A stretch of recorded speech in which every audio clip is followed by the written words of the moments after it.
আসসালামু আলাইকুম, সবাই কেমন আছেন? আশা করছি সবাই ভালো আছেন।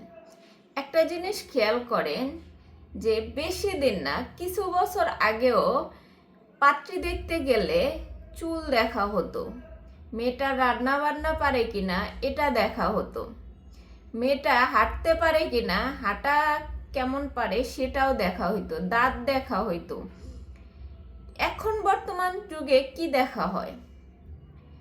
এখনো সেইগুলাই দেখা হয়। আমরা যখন আগের যুগের বা কিছু বছর আগের নিয়ম কানুন দেখি, আমরা বলি তখন বর্বর যুগ ছিল, তখন মেয়েদেরকে ছোট করে দেখা হইতো। এখন বর্তমানে কি হয়? আধুনিকতার নাম করে আমরা এখনো মেয়েদেরকে ওইভাবেই মূল্যায়ন করি। এটার জন্য সম্পূর্ণ দায় সমাজের। আগে সমাজে ঘটা করে মেয়ে দেখতে গিয়ে এসব দেখা হতো, চুল দেখা হতো, দাঁত দেখা হতো, হাত পা ঠিক আছে কিনা দেখা হইতো। এখন বর্তমান সমাজে সেম কাজটাই হয়, শুধুমাত্র আধুনিকতার নাম দিয়ে। এখন মেয়েদেরকে ফর্সা কিনা এটা দেখা হয়, সুন্দর কিনা এটা দেখা হয়, কিন্তু মেয়েটার ভিতরে কতটুকু গুণ আছে এটা কখনো দেখা হয় না। আগে কিছু বছর আগেও মেয়ে দেখতে গেলে যে এইভাবে দেখা হইতো, পরখ করা হইতো, তখনকার যুগকে আমরা অনেকটা ছোট করে দেখি যে এরা আসলে মেয়েদেরকে ছোট করতো, বা মেয়েদেরকে এসব দেখে বিয়ে করা মানে অনেক ভুল একটা কাজ এরকম ধরা হইতো। কিন্তু এখন বর্তমান যুগে দেখেন, এখন মেয়েদেরকে কিভাবে দেখা হয়, মেয়েরা কেন এত প্রসাধনীর পেছনে ছুটায়। এই যে মেয়েরা প্রতিনিয়তে নতুন নতুন কসমেটিক্স, নতুন নতুন মানে নিজের সৌন্দর্য ফুটিয়ে তোলার জন্য যত ধরনের কসমেটিক্স আছে, যত ধরনের অ্যাক্সেসরিজ আছে তারা ব্যবহার করে।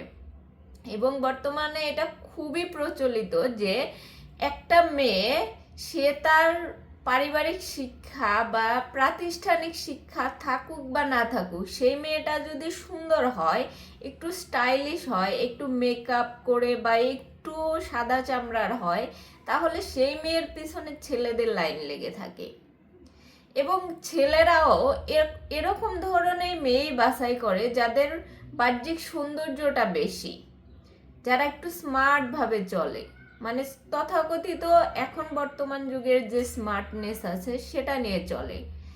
এরকমটা দেখেই ছেলেরা বিশেষত মেয়েদের পিছনে ঘুরে। আর মেয়েরাও এটাই মেনে নিছে যে একটু সৌন্দর্য থাকলেই, একটু সুন্দর হলেই সে খুব ভালো একটা ছেলে ডিজার্ভ করে। এই টেন্ডেন্সিটা এই সমাজের মানুষই তৈরি করছে। কারণ এই যে আগের যুগে ঘটা করে ছেলেরা গিয়ে মেয়েদেরকে এইভাবে দেখতো, ছেলের বাড়ির লোকজন, এখন মেয়েরা এইভাবে নিজেকে উপস্থাপন করে যে তার চুল সুন্দর, সে সুন্দর, সে তার চেহারা সুন্দর, মানে নিজেকে এইভাবে উপস্থাপন করে যাতে সে একটা ভালো ছেলে, একটা স্টাবলিশ ছেলে ডিজার্ভ করতে পারে।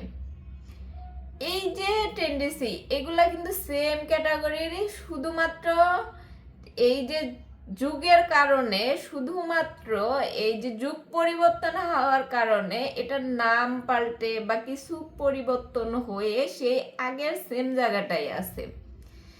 আগে তো তারপরেও মেয়ে দেখতে গেলে কাজ পারে কিনা, রান্না বান্না পারে কিনা এগুলোও দেখা হইতো, এবং মা বাবা মেয়েদেরকে ওইভাবে ট্রেন করতো যে পরের বাড়ি গিয়ে কাজ করতে হবে।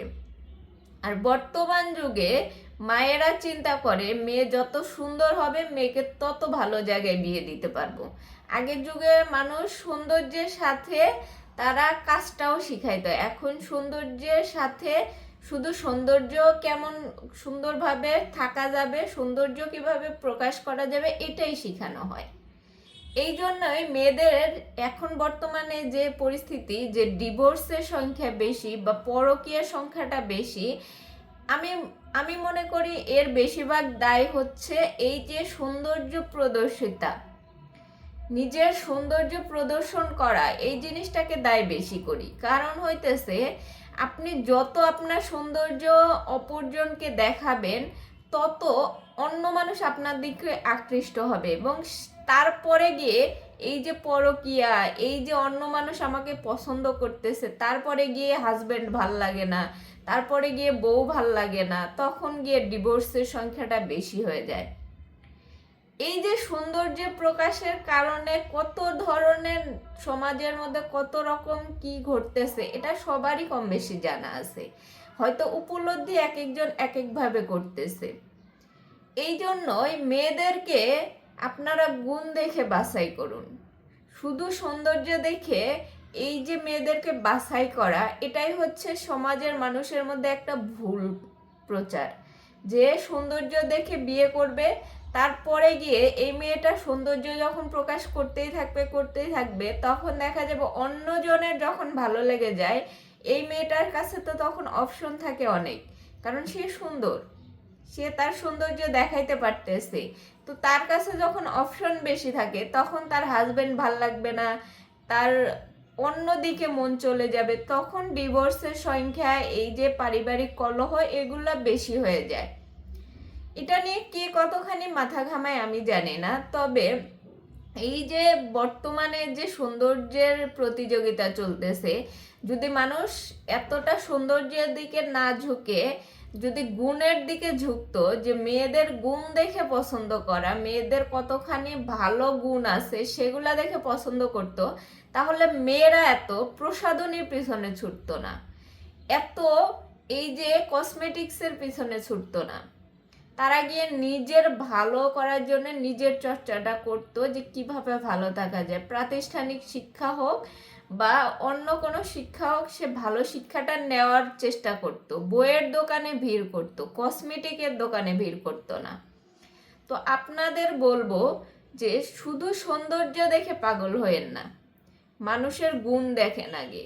যতক্ষণ মানুষের গুণ দেখে মানুষকে বিচার না করতে পারবেন, ততক্ষণ সমাজে এরকম একটু একটু ডিভোর্স এগুলা সব সমাজেই হয়, কিন্তু বর্তমানে যে পরিস্থিতি, এত পরিমাণ ডিভোর্সের সংখ্যা, পরকীয়ার সংখ্যা হয়ে গেছে, এগুলা চলতেই থাকবে, এগুলো আর বন্ধ হবে না। তো সবাই ভালো থাকেন, সুস্থ থাকেন, আল্লাহ হাফেজ।